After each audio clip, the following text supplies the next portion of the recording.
Hey, this is Short John Red, and welcome back to another episode of Scarlet Hollow. Now, this is gonna be interesting because, well, we've pretty much gotten through everything that I've actually seen from this game. From this point forward, I have no idea what's gonna happen. I don't know what kind of twists and turns or reveals are gonna happen. So, yeah.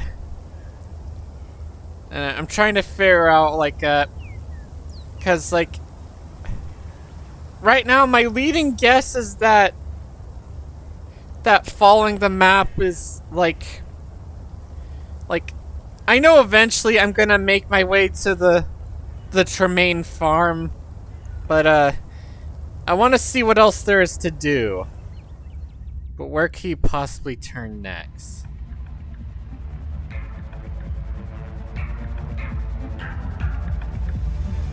Yeah, I'm not going to the police. I can still go to someone I trust. You know what? Let's see. No.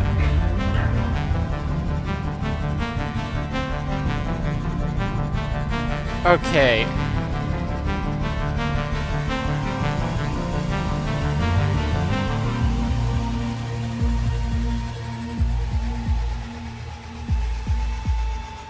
Yeah, you know what? No, let's go with... let's see if we can even leave this place. You've seen everything a sane person possibly wants to see in Scarlet Hollow. It's time for you to leave. Who knows how long it'll take you on foot, but every road leads somewhere, right? And a road isn't here. If you're fortunate, you'll cross paths with a car willing to pick you up sooner rather than later. You aren't spending another second in this godforsaken town. I know it's a little cowardly, but I just want to see what happens. You start down the road and you don't stop. Past Main Street, past the library where you barely escape the judgment of a furious spirit for your crimes you neither committed nor benefit from. But your family isn't your only problem anymore. Past the bus stop and the gas station on the edge of town, one foot in front of the other. One foot in front of the other, just as you in the road and the trees and the open air where nobody can shove you into the profane little box.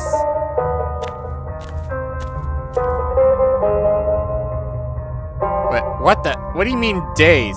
You spent days waiting for someone else to help you get out of this situation. You'll find another town soon enough, and eventually you'll be on a bus, and then you'll be back home, away from whatever the hell Scarlet Hollow had in store for you. And if Tabby ever tries to call you again, you'll let it go to voicemail. There's a sound in the bush by the road. Not these things again. Ditchlings? They aren't so hard to deal with before, though. They're too squishy and weak to pose any real threat. Suddenly, even in such large numbers, they don't stand a chance against someone like you.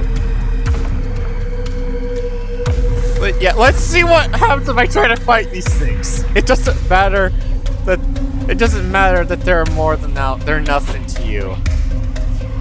There's a large fallen branch nearby. You hoist it, swinging at the nearest ditchling. Whoa! Holy crap! Oh, and those tongs. Oh.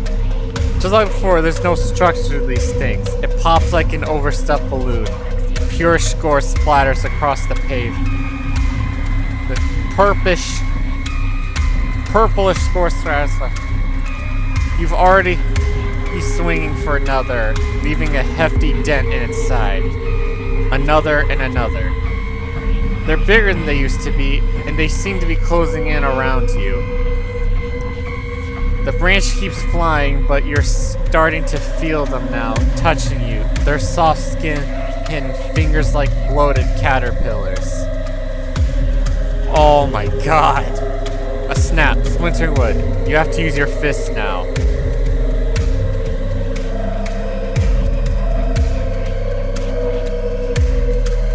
You know, let's keep going. Let's see where this goes. There's so many. You can't see the road anymore. Just Bruce-colored bodies like piled corpses with every blow you land. You find yourself having to yank your arm away from all their reaching hands trying to pull you into the throng. Until they don't have to pull anymore. They've closed around you. There's no space left to rip you any kind of defense. Only marshmallow soft flesh.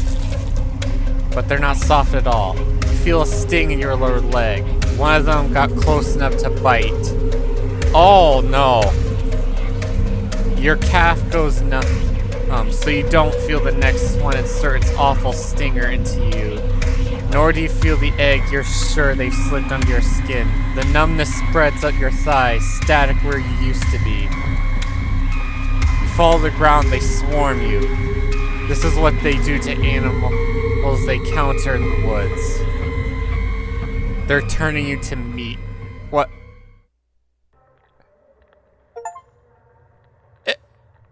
What? This is the end of your playthrough, but it might not be the end of you, Odie. Yeah, no, fuck that.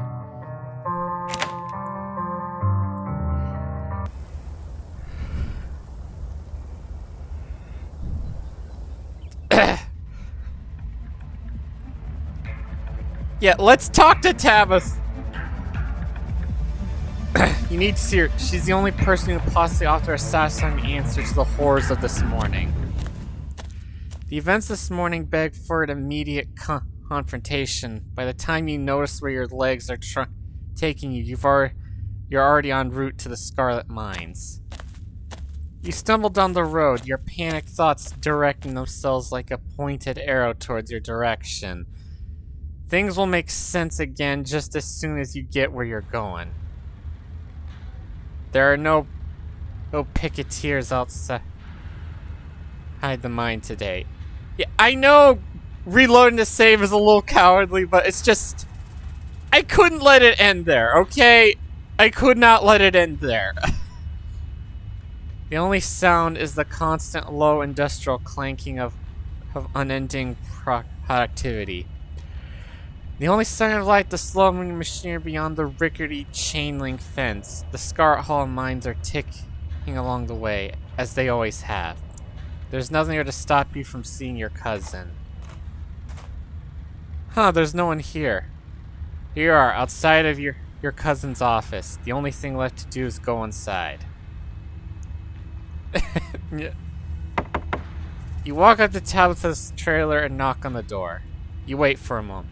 What is it now? Come in. Whoa! Okay, this place is a little more messy than it was before. You enter your cousin's office to find her seated at her desk, shotgun in hand, eyeing its mechanisms with focused intent. You're more familiar with this firearm. It's the only last night that you saw your cousin to you. It was only last night you saw your cousin use it to deadly effect. Bet you're glad you didn't have to wander through a crowd of angry miners to get here. You have me to thank for expertly diffusing the situation, getting everyone back to work.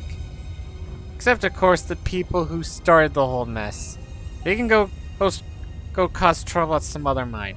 Probably all spies from some union anyway. So what made you decide to come bother me today? Oh, are you okay? You seem a little... Start crying.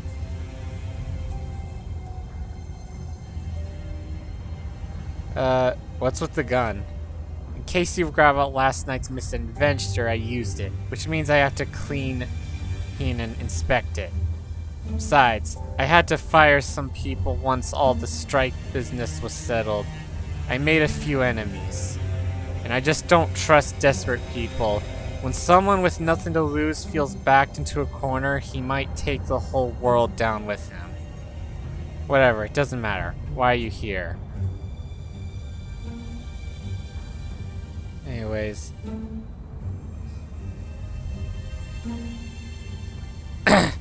Let's go with this one. Even like, I mean, I feel like she's gonna be a little angry that I was in the Forbidden Wing, even though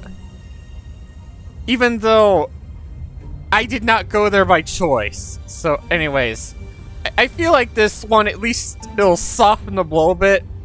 Wayne kidnapped me in my sleep, Tabitha. He dragged me out to the Forbidden Wing. I found things in there. He what?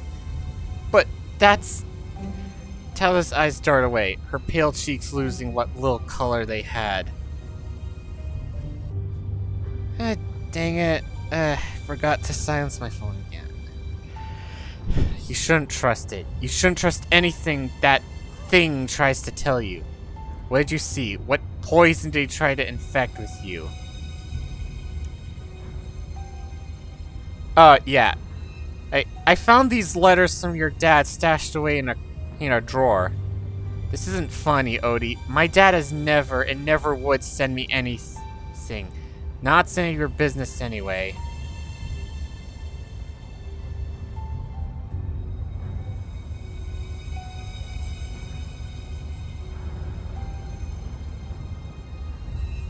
Anyways, there are a lot more. Years worth. You slide the cards you took from Edwardine's room across Tabitha's desk. Her concentration fades as she reads through them, her brow knitting, her knuckles growing white where they grip the barrel of the gun. Ah, so she didn't know about them. He wanted to visit me? There's a glimmer in Tabitha's eyes, just for a second, but she blinks away, anger flooding back in. This doesn't mean anything. Pearlin knew him better than I did, and she never had a good word to say about him. Not one.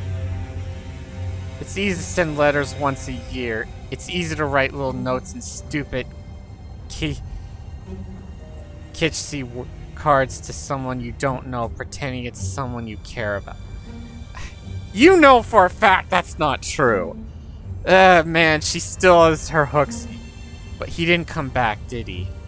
Pearlin was protecting me. She knew what he was really like.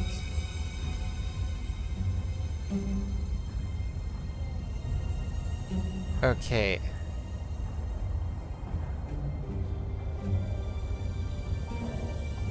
Oh, man. Okay, what do I...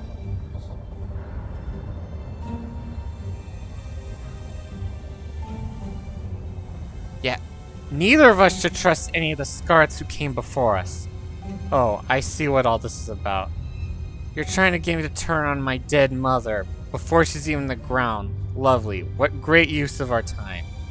Odie, you got a long way to go before you can even come close to the kind of manipulation the former Scarlets used to wield.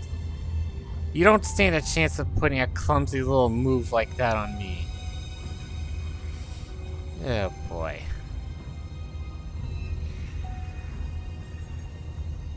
Anyways, there was a cell, Tabitha, in the Forbidden Wing. You know it. It was the same cell we saw a vision of on Wednesday. The one with Avery? Avery? Wait. Are you seriously taking hallucinations as evidence now? What's with you? Your attitude's changed from yesterday. Odie, be serious. Those were dreams of some dead person. Were unicorns real too? Even if there's truth to it, whatever happened in the Forbidden Wing is ancient history. And I figured you and I were in agreement. The past should stay dead.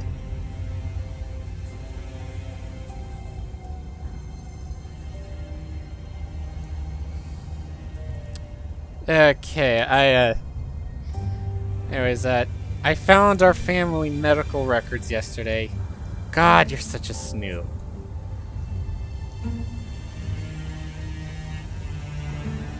Okay, so Enoch and Alexandra died on the same day. Woods accident or something, if I remember correctly. Those happen out here in the hills, even to Scarlets. Are you trying to collect family facts? What do you want to know when Edwarding died? What, do you want to know when Edwarding died too? Because I honestly don't remember.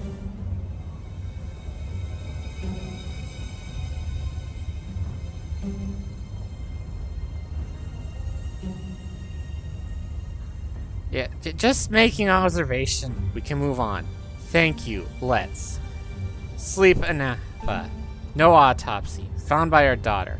Come on, Tabitha. What are you saying? What the hell are you saying? You said enough, Odie, though I really have to wonder what you expect to get out of this conversation. Let's say, just for a moment, that every single thing you said, everything you've so much as implied is true. You chose, in the face of all these revelations about our family, to bring them to me, alone. You're so much dumber than you look. She lulls the gun at you. What? The end of the barrel's like an unblinking black eye? Don't move. I wish you could understand the things I've gone through, the responsibilities that you've never had to shoulder. But you don't give a shit about me, do you? That's fine. I'm used to that. People usually stop giving a shit about you sooner or later. Besides, it's not like it changes anything whether you like me or not. It doesn't matter if you're right about everything you saw. All that matters is that you think you're right. And I'm not gonna let my idiot cousin run around slandering my family's name to the hundreds of thankless people I've worked every day of my fucking life to say. Tabitha, choose your next action carefully.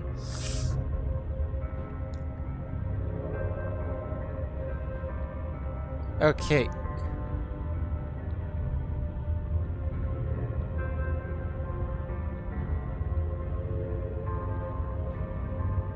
Okay, yeah. Stop going on about responsibility. It's just an excuse to hold on to something that's been dead for years. And what exactly do you think is dead? The town, the mines, maybe they look dead to you if you came here with your mind already made up on how things are in the mountains outside the city of yours with all its big buildings and bustling industries.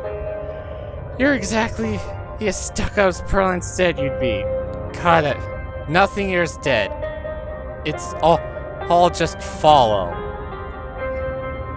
Follow.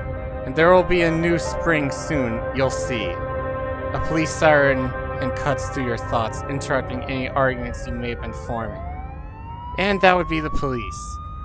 Perlin had a switch installed in the desk years ago. I've never used it myself, but what can I say? I was feeling threatened. You've crossed the line. What? Come on.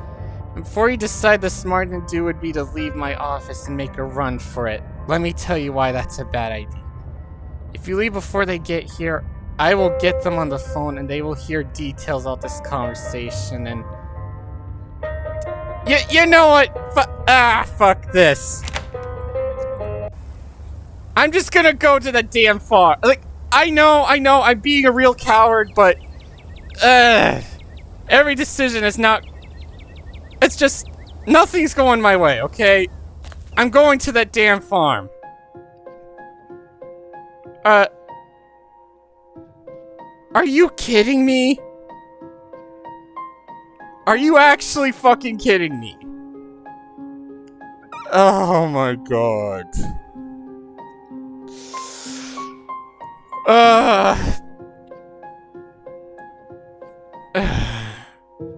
I'm sorry, I am so frustrated right now. So either we get ambushed by a bunch of ditchlings,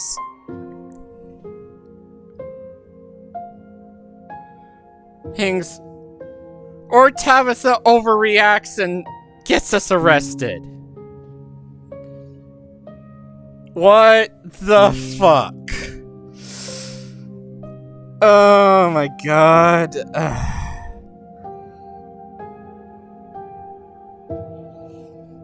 Why couldn't they just, like, yes, I get it took a long time, but if you weren't sure about Friday the 13th, they should have just... I don't know. Just a lesson, like, don't... Like, unless you're absolutely sure about a release date, like, 100% sure, like, completely confident, don't say you're gonna do this date, but then decide, no, wait, we'll just, like, This is the same frustration I had with Invincible Season 2, and I'm glad they haven't done that since then, because I don't know, it's frustrating.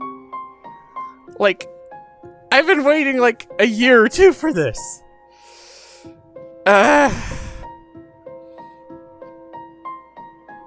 Fuck me. Okay, so, but just some lessons for like.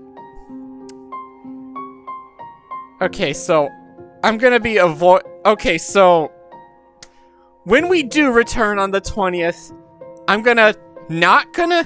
am 1, not gonna leave town, and 2, I am not gonna confront Tabitha.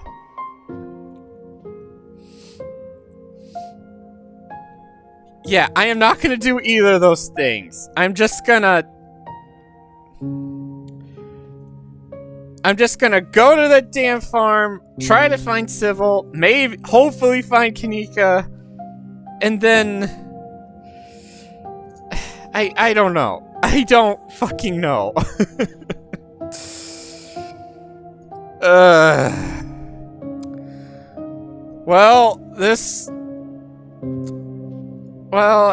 I hope you all had a good day. Stay safe out there. And, this was Short John Red. Oh, by the way, I'm recording this on the 13th, but by the time this video released, it'll be the 15th, which is my birthday. Let that sink in for a bit.